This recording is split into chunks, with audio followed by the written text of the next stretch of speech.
Hey guys, Mike here. So if you didn't see my video earlier today that I put out, it's a short video. I'll link it at the end, but it was talking about how Jamie Dimon, come out and did a 180 and said something, pretty big today, and the market didn't like it, and it scared the heck out of everybody.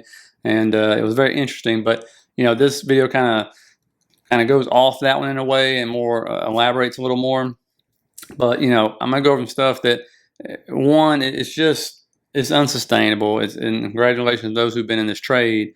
But it's just absolutely unsustainable for the economy. But I'm also going to go over a chart that when you look at it, you don't even have to be in the market to say that is not good. Like, that is just not good. And I don't even know, do you want to be getting in up there at that level? I don't know, right?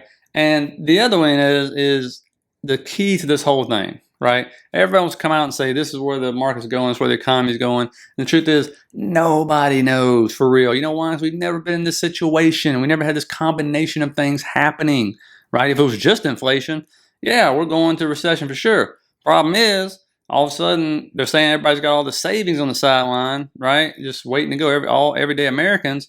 If that's the case, and to me, that's the key. That is the key. So I'm going to ask you a question in this video. If you got the information, if you got the source, let me know, because, I'll ask you the question. This question to me is the key to it all. And if we know the answer to this, we'll know exactly where we're heading, guys, okay? And for those of you who got in these trades and are riding these things up, my hat's off to you, by the way. No hate for you at all. Nothing but love. But look at yesterday what made all the 52-week highs. New 52-week highs. Chevron, Devon Energy, Diamondback, Marathon Oil, Occidental, Phillips, Schlumberger, Exxon. I mean, come on. And then look at the performance just this year. Look at this. There's only one game in town. Look at energy. This is year to date, 58%. I mean, this is a great visual to see what's actually performed and what hasn't, right? Look at the other ones. They performed decent, but look at all the red. I mean, just all the red coming all the way down. I mean, that is just amazing. And the other thing that's got to change, and this is what confirms what my brother-in-law, the farmer, told me, and I told you guys, this is a great visual, right? Food prices versus food production. Look at food production in the toilet. All right, it's dropped all the way below that 50 line right there. You don't even see that going all the way back to 08 if you take the 2020 crash out. And then look at food prices. I mean, does that look sustainable? Does that look like something we can continue to see happening and actually have savings and investments and actually build a function well in this economy?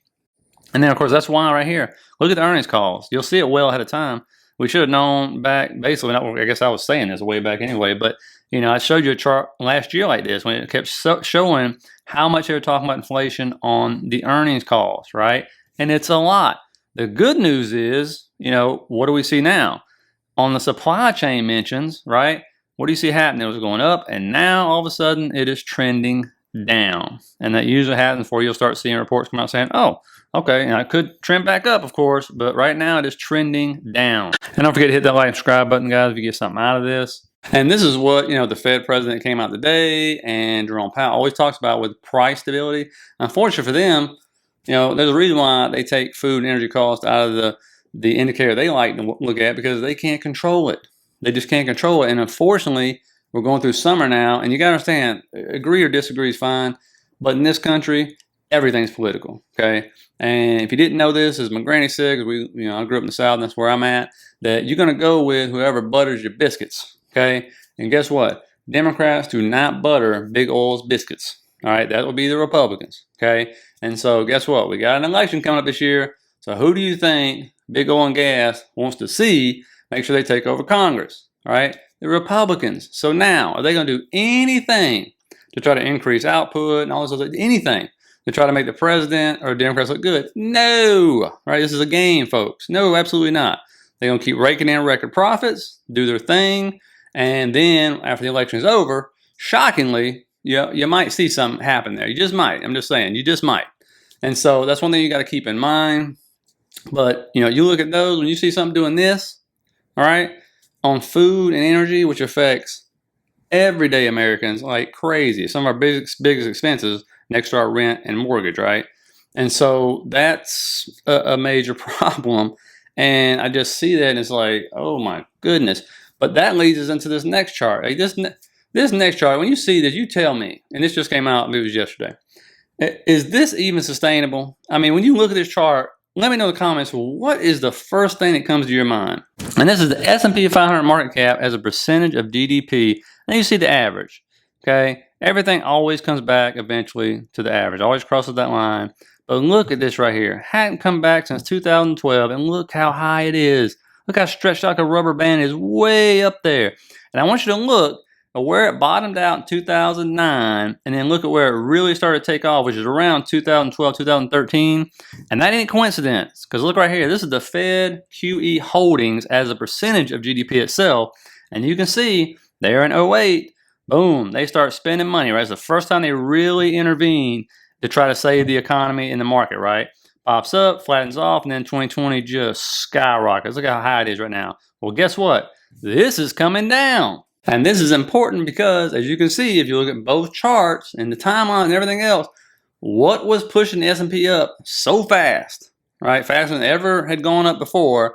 It's the Fed and the government, okay? For those who don't know, look, there's three things in this market now. Since 08, there's three things that truly, truly drive markets and drives them fast. They don't move pretty much at all unless these things are happening. Okay, one is the Fed, right? Lowering interest rates, putting them down to zero, buying bonds, mortgage-backed securities, which they've been doing for a long time. Even before 2020, they were doing it, okay? Two, government intervention, tax breaks, doubling the child tax credit, forgiving $10,000 of student loans for everybody or whatever. That kind of stuff.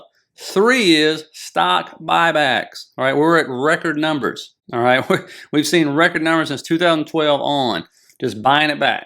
Why? Because they know since 08, the market or the economy in general, right, cannot actually support itself, because when you have a basically decreasing, right, growth rate in the population growth rate, I should say, is decreasing over time, that means you have less people actually out there spending money, okay? And all you have to do is look at your own family, look at my family, look how many kids your grandparents had, look how many kids your parents had, look how many kids you have, okay? That's kind of how you know. And my grandparents, one had 10, the others had 6. My mom had 2, I had 1, my brother had 2. Okay, big difference there. And so, you know, what do they do? They're basically generating by doing all those tax breaks and forgiving $10,000 of, you know, student loan debt for people making or couples that make under $300,000. All that stuff. All of a sudden, you're producing like artificial demand, right? Like putting money in our pocket to go out and say, "Ooh, well, I wasn't going to buy that pair of Nike shoes, but I guess I will now." You know, here we go. And so that's what that is, having, you know, zero interest rates. Well, I guess I will go out and buy a car because it's, you know, very low interest rate, 3%, 2%, whatever it was at the time. And so that's the kind of stuff that happens, right? And then, of course, the companies buying back their stocks, like the big ones, like Amazon, Google, Apple buys back more stock than anybody by a mile. I'm talking about billions of dollars worth of their stock, okay, to drive it up, because that's just that's the market we're in now, right? If you took all three of those away, it'd be a flat line, if not actually going down, actually. But you know, that's the way it is, and so you got to understand that. And so, you know, take that for what it's worth.